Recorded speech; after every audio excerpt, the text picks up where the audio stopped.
Thursday last week, and I met family of my sister's husband. So it was the first time, and they have 2 kids. One of them is 5.5. And when he came to the table, he came with a puppy. And my sister said, "Oh, you have to see this. It's like an amazing thing. Everybody buys it." So it took me about 2 minutes to understand that it's not, the puppy doesn't have anything inside. It's not like a tickle me elbow. It's like, it doesn't have any sensors, it doesn't connect to anything.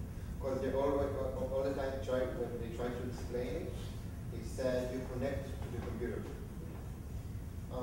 The only thing it does have, when you buy it, you get this. Inside, you have a number.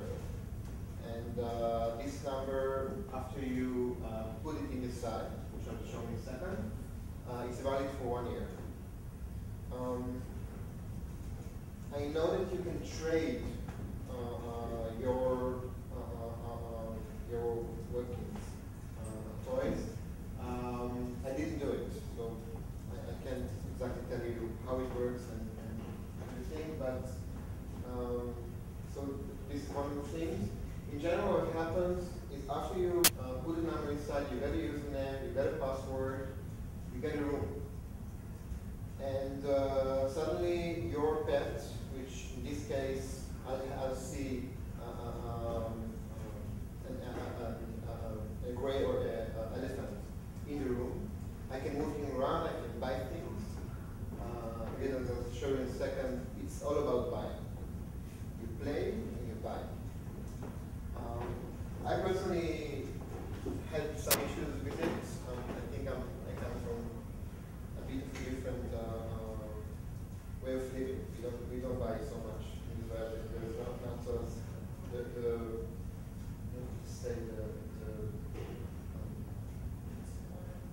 consumer we just don't buy so much. Can I stop you for a second there and say that as a reviewer, now I'm going to talk to you as a critic or reviewer of the media. Right there, you've just heard bias. You've heard a cultural bias.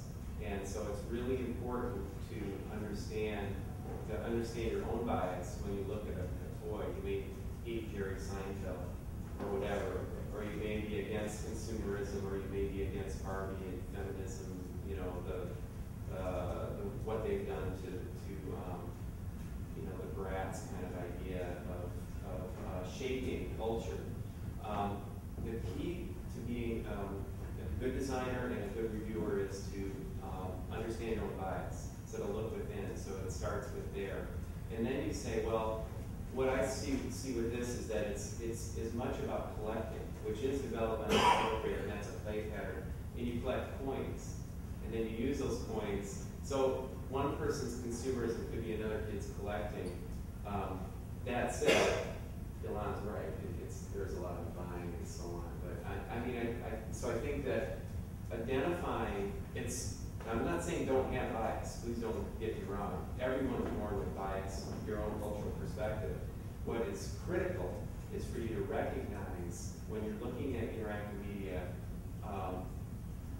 media, is packaged culture. It's somebody else's. And so you want to make sure that you're separating the cultural baggage from the design baggage. Two different things. So, sorry. I'll be more exact about what Byron did. It's not a collective, like the collection of things. It's very, very similar to how an online store works. Oh yes, with the cart. Well, it's like the first screen that you see when you go to buy stuff is the sales, and the sales are temporal. So the kid goes on and sees something in sale. It doesn't matter. I mean, at least the kid that I try to make my research on didn't care about the table as I need a table for my dog. He just needed a table because he saw it, liked it, And the money that you get in the game, I don't know if it's dollars, but the sign looks really much like a dollar. It is. Everything looks exactly like Amazon for kids. You'll see. But for this presentation, when I sat with the kid, I went to the room after we ate, and I sat with the kid, and I just started asking questions. And it wasn't structured. I didn't know that I'm going to ask him. And like I guess most of you, I don't really know that about what should I ask. So I just asked what was interesting. And after I'll show you this slide, I'll just go through in my mind little bit these questions. I don't have answers for all of them. I'll tell you my thoughts. So. Welcome to the Adoption Center. My name is Miss Birdie. Since this is your first time. Several things. First, all the beginning of the game is narrated by, I don't know, it's that. This version. Right? Okay. So, yeah, Bernie reads it out loud. It doesn't happen during the game. Most of the instructions in the game are totally textual. I don't know why they did it. I went through this process of getting in, and I think can I take more than 10 minutes? What's that? Can I take more than 10 minutes?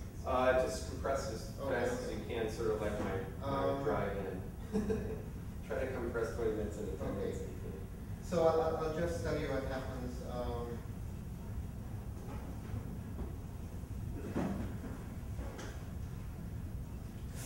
This is actually very useful for you all to see. So I think it's Ilan invested $12 in this experiment, so we need Before comes. Okay.